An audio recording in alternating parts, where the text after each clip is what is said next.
O Senhor esteja convosco. Proclamação do Evangelho de Jesus Cristo segundo Marcos. Naquele tempo, Jesus disse à multidão: quem é que traz uma lâmpada para colocá-la debaixo de um caixote ou debaixo da cama? Ao contrário, não a colocará num candeeiro? Assim, tudo que está escondido deverá tornar-se manifesto, e tudo que está em segredo deverá ser descoberto. Se alguém tem ouvidos para ouvir, ouça. Jesus dizia ainda: prestai atenção no que ouvis.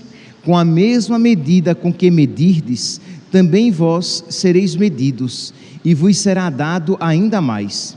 Ao que tem alguma coisa, será dado ainda mais. Do que não tem, será tirado até mesmo o que ele tem. Palavra da salvação.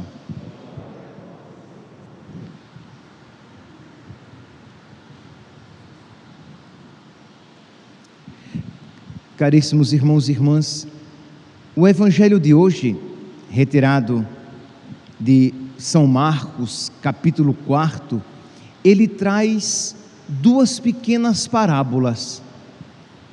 A primeira parábola nos apresenta, diz aqui que Jesus disse à multidão que ninguém traz uma lâmpada para colocá-la debaixo de um caixote ou debaixo da cama. Ao contrário, ela será colocada num candeeiro. Aqui, Jesus, ele começa a falar, ele está falando aqui da sua palavra, mas é interessante que no início do anúncio, quando Jesus começou a anunciar o reino, quando Jesus começou a anunciar a boa nova, esta palavra, ela era uma palavra restrita, escondida. Quantas vezes Jesus, depois de uma cura, depois de um exorcismo, Jesus dizia assim: não diga isso a ninguém. Quando aquela pessoa começava a anunciar que ele era o Messias, Jesus disse o quê? Não diga isso a ninguém. Ou quando Jesus, por exemplo, desceu do Monte Tabor, ou quando Jesus desceu do Monte Tabor, e ele diz o quê? Não digam a ninguém o que vocês viram.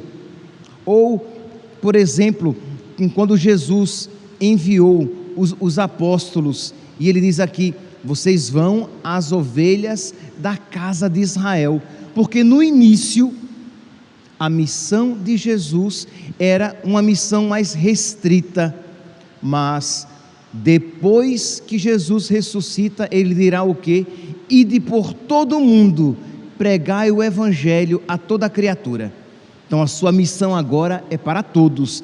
É por isso que esta palavra aqui, ela se adequa perfeitamente a este contexto, isto é, essa palavra tem que ser colocada num candeeiro, para que todos vejam. São Paulo, quando fala a respeito da palavra de Deus, lá em 2 Timóteo, capítulo 4, versículo 2, São Paulo, ele diz assim: prega a palavra, insiste oportuna e importunamente, repreende, ameaça, exorta, com toda a paciência e empenho de instruir. Então, esta palavra tem que ser pregada a todos, oportuna e importunamente, quando as pessoas querem ou quando as pessoas não querem, desde que seja movido, a pessoa seja movida por caridade. Esta palavra tem que ser pregada sempre, ela tem que ser colocada num candeeiro, para que todos a vejam. Devo pregar sem medo, sem vergonha. Quantas vezes nós temos vergonha de pregar a palavra de Deus, de anunciar a palavra de Deus? Por quê? Porque de alguma maneira eu vou me comprometer, a partir do momento que eu começo a anunciar a palavra de Deus. Mas é um mandato para nós, todos nós, cristãos batizados, recebemos de Deus este mandato de anunciar a palavra, isto é, de colocá-la no candeeiro, de nos comprometermos com ela, de pregarmos a palavra de Deus, até mesmo com a nossa própria vida, se não principalmente com a nossa vida, que as pessoas vejam na nossa vida a palavra não pregada pela boca, que você não precise abrir a boca para pregar a palavra de Deus. Eu não estou falando que você não deva anunciar a palavra de Deus. Eu estou dizendo que o anúncio da palavra de Deus não deve se restringir apenas à palavra falada, mas à palavra vivida. Então percebe aqui o que significa dizer que esta palavra tem que ser colocada num candeeiro, porque ninguém pega uma lâmpada e coloca debaixo da cama. E a palavra de Deus, como diz a própria Sagrada Escritura, é lâmpada para os meus pés, que ilumina os meus pés, que ilumina o meu caminhar. Pois bem, então eu gostaria de, a partir desta introdução, fazer uma aplicação bem precisa de como anunciar esta palavra oportuna e importunamente, de como colocar esta palavra num candeeiro, num candelabro bem alto, para que possa iluminar muito. É a responsabilidade dos pais em evangelizar os seus filhos. Eu poderia aqui aplicar o quê? Que os catequistas fazem isso quando eles anunciam a palavra, que o sacerdote faz isso quando ele anuncia a palavra de Deus, não quando ele anuncia algo que lhe agrada, não quando ele dilui a palavra de Deus para torná-la mais interessante. Não, o sacerdote cumpre este preceito quando ele prega a palavra de Deus, a palavra completa. O catequista, o pregador, ok. Mas eu gostaria aqui de falar do pai, da mãe, que educa o seu filho na palavra de Deus.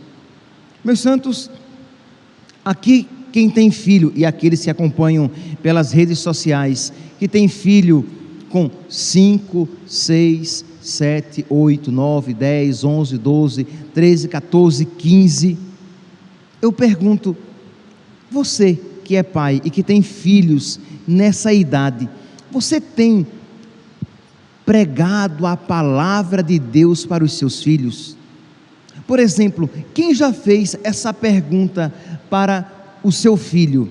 Meu filho, qual é a finalidade da sua vida? E a partir daí, se utilizar disso como um gancho para evangelizar, para catequizar o seu filho. Isto é, qual é a finalidade da vida daquela criança? Ora, se você pai, se você mãe, sabe qual é a finalidade da sua vida, você saberá como instruir o seu filho, a sua filha, nesse caminho. Ora, se para um cristão católico, qual é a finalidade da sua vida? A finalidade da sua vida é o céu.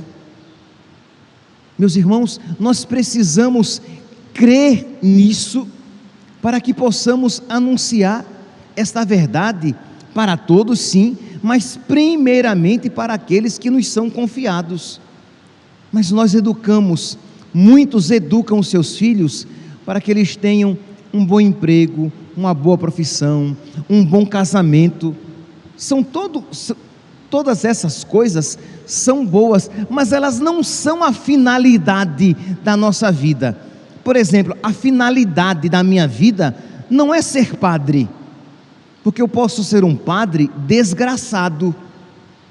Depois que eu me ordenei padre, então terminou a finalidade da minha vida, já sou padre? Não, a finalidade da minha vida, aqui eu falei o céu, nós podemos falar de uma maneira até mais bonita, é a glória de Deus. A finalidade da sua vida é a santidade, a finalidade da sua vida é amar a Deus, mas de uma maneira mais simples, e principalmente para falar para as crianças, ou até mesmo para falar com aquelas pessoas com quem nós nos encontramos no nosso trabalho, numa pequena oportunidade, com um vizinho com quem estivermos conversando, com os nossos amigos.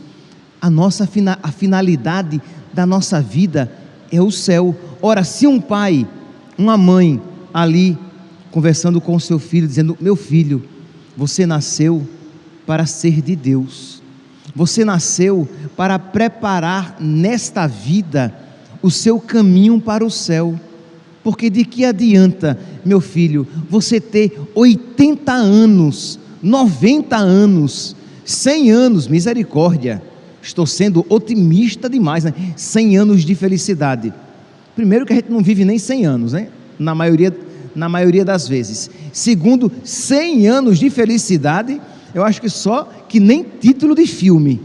100 anos de felicidade, ninguém tem 100 anos de felicidade. Mas tudo bem, você vai dizer para o seu filho: meu filho, de que adianta 100 anos sendo feliz, se você vai perder toda a eternidade, se você vai passar toda a eternidade no inferno, longe de Deus? Ah, padre, mas eu vou assustar o meu filho. Não, meu santinho, você vai com jeito, educando e dizendo, mas incutindo no coração do seu filho esta verdade: de que adianta o homem ganhar o mundo inteiro e perder a sua alma, e perder a vida eterna? Então percebe, é um pai, uma mãe que não se furta a esta responsabilidade, um pai e uma mãe que ensina o seu filho a, em todas as suas escolhas, ter como objetivo alcançar o céu. Então, eu vou escolher as coisas, e na minha vida as coisas serão boas se elas concorrem para a minha salvação eterna. As coisas serão desejáveis se elas me ajudam a alcançar a finalidade da minha vida, porque a finalidade da minha vida, aquela criança aprende lá com o papai e a mamãe. A finalidade da minha vida não é ter muito dinheiro. A finalidade da minha vida não é ser bonito, ser bonita.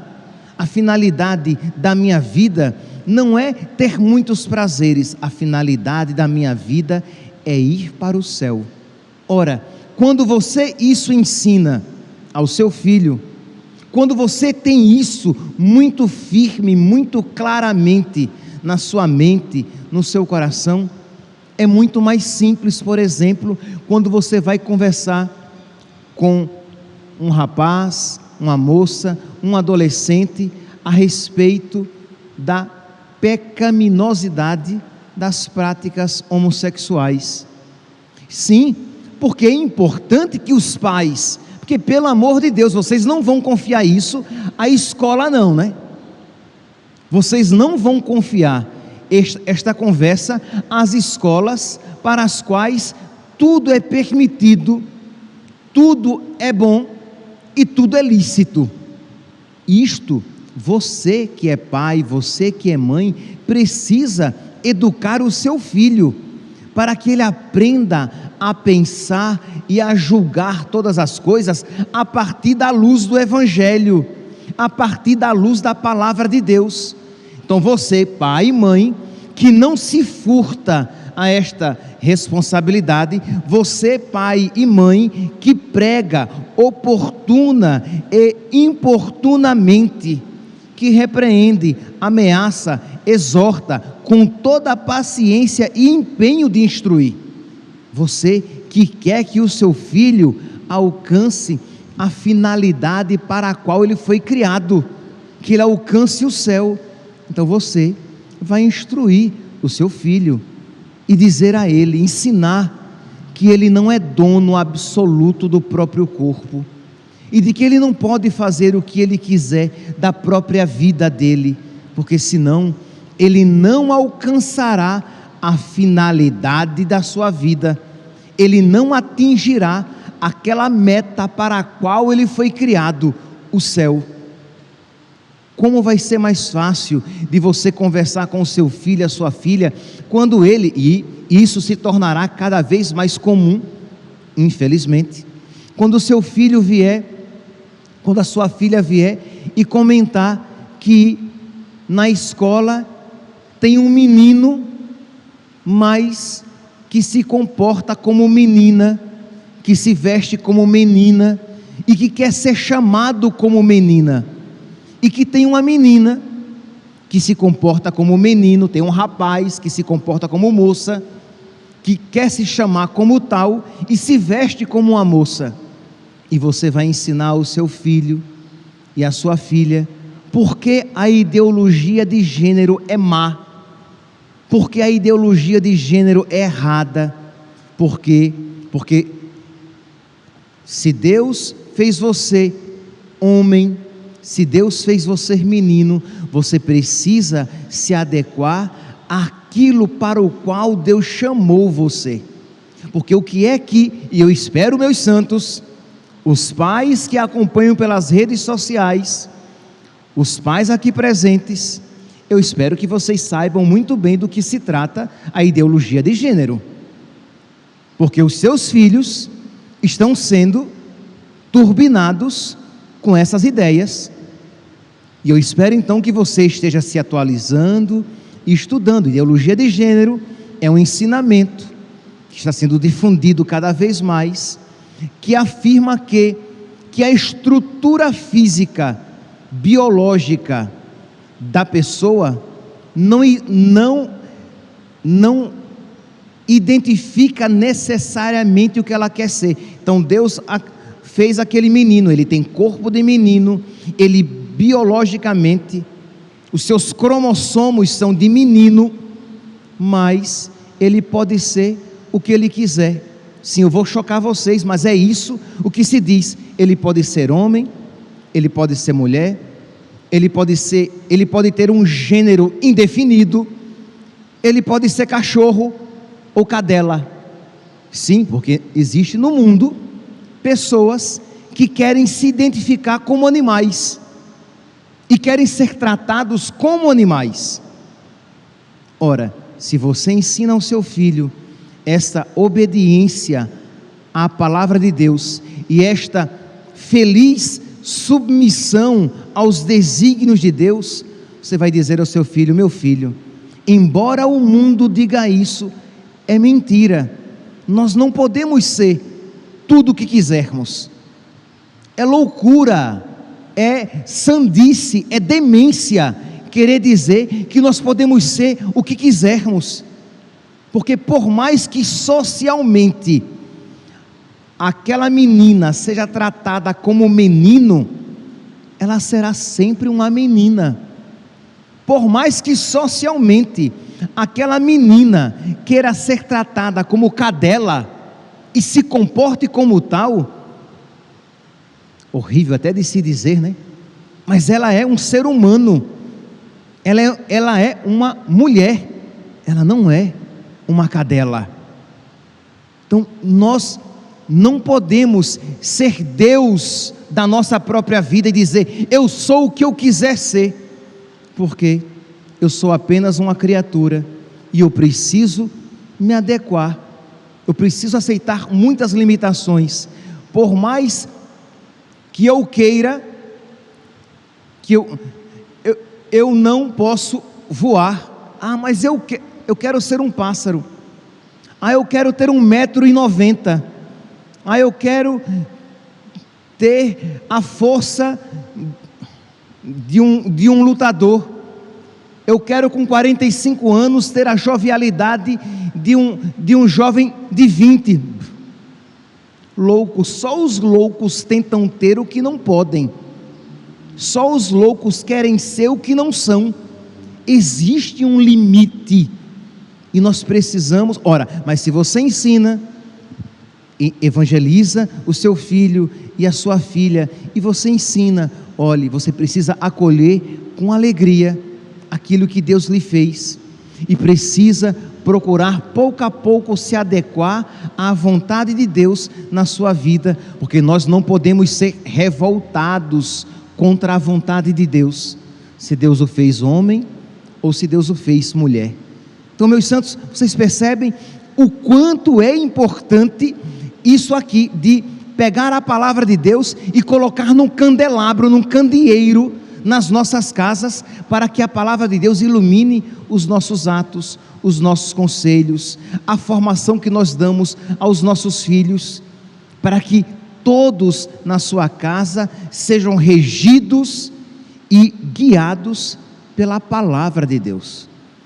Então é claro que aqui eu falei a respeito da família, mas aqui nós podemos aplicar em várias outras circunstâncias. Mas se você em casa cuida, trata, educa os seus filhos apenas para que ele tenha uma boa profissão, para que ele seja apenas um bom cidadão, honesto, para que ele não minta, é verdade, são valores bons, que ele seja honesto, para que ele não minta, para que ele seja trabalhador, mas percebe, são todos valores que se adequam a várias opções de vida. Você não está dando uma formação verdadeiramente cristã, verdadeiramente católica. Então, a palavra de Deus deve iluminar toda a nossa vida e deve ser colocado no candeeiro para iluminar todas as nossas atitudes. Pois bem, na segunda parábola, Jesus, como que ele reafirma, ele ilumina ainda mais o que foi dito anteriormente. Ele vai dizer aqui em Marcos, capítulo 4, versículo 24: prestai atenção no que ouvis. É interessante que você veja que esta parábola aqui, essas duas parábolas, elas vêm depois, em Marcos, da parábola do semeador que saiu a semear. A semente era imagem da palavra de Deus. Então Jesus diz aqui: prestai atenção no que ouvis. Isto é, se eu ouço a palavra de Deus de qualquer jeito, ela não produz fruto na minha vida. Se eu ouço a palavra de Deus desatentamente, se eu não medito a palavra de Deus, ela não vai se enraizar na minha vida. Mas se eu medito a palavra de Deus, se você, por exemplo, ouve esta homilia e isso entra por um ouvido e sai por outro, isso não vai produzir transformação. Mas se você medita e se você começa a aplicar esta palavra na sua vida, isso vai modificar. Se você diz: nossa, a finalidade da minha vida é o céu, e a palavra de Deus deve iluminar toda a minha vida, então essas minhas escolhas, essas escolhas que eu tenho feito ultimamente na minha vida, não concorrem para a minha salvação, não promovem que eu alcance o céu. Eu não tenho regido a minha vida, ou melhor, a minha vida não tem sido regida pela palavra de Deus, mas pelas minhas vontades, pelos meus impulsos. Eu preciso mudar de vida. Às vezes, precisa até se confessar, para recomeçar a viver a sua vida segundo a palavra de Deus, para que você possa alcançar aquela meta para a qual você foi criado, porque você aprendeu que a finalidade da sua vida é ser feliz por toda a eternidade, mesmo que durante o tempo você tenha que passar por muitas provações. Você aprendeu que a finalidade da sua vida não é ser feliz a todo custo, aqui nos 80, 90, 100 anos, mas a finalidade da sua vida é ser feliz por toda a eternidade no céu, enquanto isso, carregando a sua cruz aqui na terra, e que vale a pena. Então, quando você ouve isso, quando você medita sobre isso, quando você vai para casa ou volta para o trabalho, mas você fez até no celular ou num caderninho algumas anotações para depois refletir sobre isso, ou se você, graças a Deus, vai ter oportunidade de fazer a sua ação de graças depois da comunhão, de uma maneira mais, até mesmo com a sua oração pessoal, e você vai meditar sobre esta realidade e pedir a Deus forças para que isso se faça carne na sua vida, para que você verdadeiramente viva esta palavra, para que você ouça e você guarde esta palavra no seu coração. E aí, meus irmãos, não tenhamos dúvidas, vai acontecer o que Jesus está dizendo, porque com a mesma medida com que medirdes, também vós sereis medidos e vos será dado ainda mais. A gente geralmente usa assim: olha, se você for rigoroso, Deus será rigoroso. Se você for misericordioso, Deus será misericordioso, porque com a mesma medida com que medirdes, vós sereis medidos. Está correto? Está correto. Mas também existe esta aplicação: se você acolher a palavra de Deus, Deus o acolherá. E se você não acolher a palavra de Deus, Deus não o acolherá. Porque aquele que tem alguma coisa será dado ainda mais, mas aquele que não tem será tirado até aquilo que ele julgava ter. Isto é, Deus nos dá a sua palavra. Se eu acolho, eu receberei ainda mais. Eu medito na palavra de Deus e Deus me concederá ainda mais outras graças. Mas se eu perco, se eu não guardo até aquela palavra que me foi dada, eu perco até aquele pouquinho da graça de Deus que me tinha sido oferecido. A quem tem, será dado. Então um santo será cada vez mais santo, porque ele acolherá cada vez mais a graça de Deus na sua vida. E infelizmente, se o pecador não entrar no caminho de Deus, ele será cada vez mais pecador e perdendo até mesmo aquelas graças que antes ele havia recebido. A quem tem, será dado; a quem não tem, será tirado até mesmo aquilo que ele julgava ter, porque com a mesma medida com que medirdes, vós sereis medidos. Pois bem, sejamos generosos, sejamos acolhedores, acolhamos a palavra de Deus, reflitamos sobre ela, meditemos sobre esta palavra e peçamos a Deus que ela produza fruto abundante na nossa vida, para que nós possamos, meus santos, crescer na nossa intimidade com Deus, crescer no nosso amor com Deus e queiramos cada vez mais ser aquilo para o qual nós somos criados e atingir a finalidade das nossas vidas. Louvado seja nosso Senhor Jesus Cristo, para sempre seja louvado.